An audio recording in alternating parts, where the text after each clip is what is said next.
বন্ধুরা Pulsar NS 125 এমন একটা বাইক এখনকার দিনে কিন্তু সবারই একটা পছন্দের বাইক। তবে আমার এই ভিডিওটা হয়তো কিছু ভাইদের পছন্দ নাও হতে পারে, কারণ আপনাদের সামনে আজকে এই পালসার 125 এর 6টা নেগেটিভ পয়েন্ট তুলে ধরবো। হয়তো বা আপনারা আমার কথার সাথে একমত হবেন, আবার অনেকে কিন্তু একমত হবেন না। দেখুন, আমি প্রত্যেকটা ভিডিওতে বলি যে প্রত্যেকটা বাইকের কিন্তু কিছু খারাপ দিক রয়েছে। প্রত্যেকটা বাইকের, কোনো বাইক কিন্তু পারফেক্ট হয় না, কিছু কিছু খারাপ দিক নেগেটিভ পয়েন্ট থাকে। তো সেগুলো আপনাদের কিন্তু জেনে রাখতে হবে, কারণ দেখুন যখন বাইক নেবেন তখন আপনাদের সামনে যখন এই প্রবলেমগুলো বা জিনিসগুলো আসবে তখন আপনাদের একটু না একটু মন খারাপ হবে। তো সেই জন্য নেগেটিভগুলো জেনে রাখবেন। এছাড়াও দেখুন 125 সিসির মধ্যে এখন কিন্তু অনেক রকমের বাইক এখন বেরিয়েছে, ঠিক আছে? তো সেই জন্য আপনারা দেখে নেবেন যখন নেগেটিভগুলো কোনটা আপনার কাছে ঠিক আছে, শুট হচ্ছে কোনটা, সেটা আপনারা নেবেন। তো চলুন এবার আমরা জেনে নেই এই 6টা নেগেটিভ পয়েন্ট কি কি রয়েছে। আর এরকম টাইপের আরো বাইক রিলেটেড ভিডিওর জন্য অবশ্যই চ্যানেলটিকে সাবস্ক্রাইব করে পাশে বেল আইকন প্রেস করে দিতে কিন্তু ভুলবেন না। তো চলুন মেইন ভিডিও টপিকে আমরা চলে যাই। বন্ধুরা, আমার এই লিস্টের মধ্যে নাম্বার 1-এ যে আমার নেগেটিভটা লাগলো এই পালসার NS 125 এর, সেটা হলো এই বাইকের দাম, প্রাইস। হ্যাঁ, এই বাইকের প্রাইসটা আমার একটু বেশি মনে হলো আদার যেগুলো 125 সিসি বাইকগুলো রয়েছে, কারণ সেগুলোর মধ্যে অনেক রকমের ফিচার্স দেওয়া রয়েছে। তো সেক্ষেত্রে কিন্তু এই বাইকের দামটা আমার কাছে একটু বেশি মনে হলো।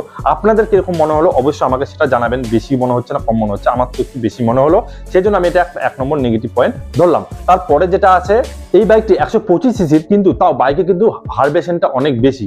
যেমন এই বাইকে হ্যান্ডেলিং এর মধ্যে আপনার ভাইব্রেশন পাবেন।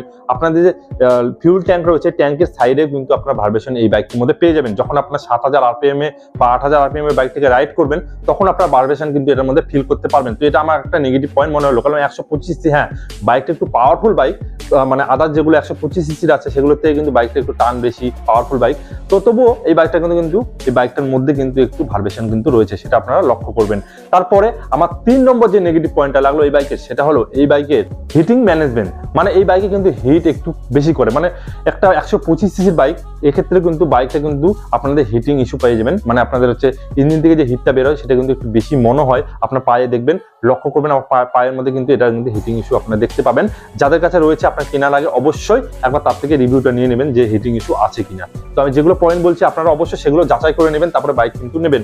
তারপরে যে ব্যাপারটা আছে, এই বাইকটা প্রথমেই বললাম যেহেতু 125 সিসির বাইক এবং আদার্স বাইকগুলোর থেকে 125 সিসির মধ্যে বাইকটা কিন্তু একটু আপনাদের টান বেশি বা বাইক ইঞ্জিনটা পাওয়ার বেশি রয়েছে। এই ক্ষেত্রেও বাইকে কিন্তু যে আপনাদের ব্রেকিং সিস্টেমটা খারাপ, যে বাইকের মধ্যে কিন্তু সিঙ্গেল চ্যানেল ABS দেওয়া উচিত ছিল, বাইকে কিন্তু বাইকটার মধ্যে কিন্তু ABS আপনারা পাবেন না। তো এটা আমার কিন্তু একটা নেগেটিভ পয়েন্ট মনে হচ্ছে। আপনাদের কেমন মনে হচ্ছে আমাকে অবশ্যই কমেন্ট করে জানাবেন। আর হ্যাঁ, অবশ্যই ভিডিওগুলো যদি ভালো লাগে অবশ্যই আমার চ্যানেলটিকে সাবস্ক্রাইব করে পাশে বেল আইকনে প্রেস করে দিবেন। বন্ধুরা, এই বাইকটির আরেকটা নেগেটিভ পয়েন্ট বলতে ভুলে গিয়েছিলাম, সেটা হলো এই বাইকটির যে আপনাদের লাইট সেটআপের যদি কথা বলি, এটা আমার খুব খারাপ লাগলো। কারণ দেখুন এখনকার যতগুলো 125 সিসির বাইক রয়েছে সবগুলোর মধ্যে কিন্তু আপনার LED সেটআপ পেয়ে যাচ্ছেন, মানে হেডলাইটটা আপনার LED পেয়ে যাচ্ছেন। তো এক্ষেত্রে কিন্তু এই বাইকের মধ্যে আপনারা কিন্তু হ্যালোজিন আপনার হেডলাইট পেয়ে যাবেন। এটা আমার একটা খুব নেগেটিভ পয়েন্ট মনে হলো, কারণ এখনকার যতগুলো 125 সিসির বাইক আছে সবগুলো কিন্তু LED ব্যবহার করা হয়েছে। এমনকি আপনাদের নতুন যেটা লঞ্চ হলো আপনাদের 125 সিসি হিরো এক্সট্রিম 125, তো সেটার মধ্যে কিন্তু প্রজেক্টর হেডলাইট পর্যন্ত ব্যবহার করা হয়েছে। তো সেই ক্ষেত্রে যদি দেখা যায় এই বাইকে এখনো পর্যন্ত কিন্তু LED হেডলাইট ব্যবহার করা হয়নি, আপনার হ্যালোজিন হেডলাইট এই বাইকের মধ্যে পেয়ে যাবেন। তো এটা আমার একটা খুব নেগেটিভ পয়েন্ট মনে হলো। চলুন এবার আমরা জেনে নিই লাস্ট এবং 6 নম্বর কি পয়েন্ট রয়েছে। এই বাইকটির মধ্যে 6 নম্বর যে নেগেটিভ পয়েন্টটা রয়েছে সেটা হলো বাইকের টায়ার সাইজ। হ্যাঁ, বাইকটা দেখতে একেবারে যে 200 NS যে রয়েছে সেটার মতনই লাগে, সেম টু সেম, কোনো এটার মধ্যে ভুল নেই। কিন্তু বাইকের যে টায়ার সাইজ সেটা কিন্তু খুবই খারাপ।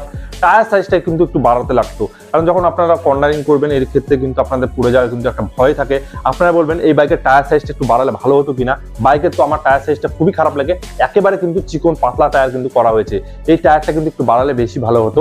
আমার কাছে এটা একটু নেগেটিভ পয়েন্ট রয়েছে। তো এছাড়া কিন্তু বাইকের অনেকগুলো পজিটিভ পয়েন্টও রয়েছে। আপনারা যদি চান আমি এই বাইকের পজিটিভ পয়েন্টগুলো কি কি রয়েছে ভিডিও বানাই, অবশ্যই সেটা কিন্তু কমেন্ট করে আমাকে জানাবেন।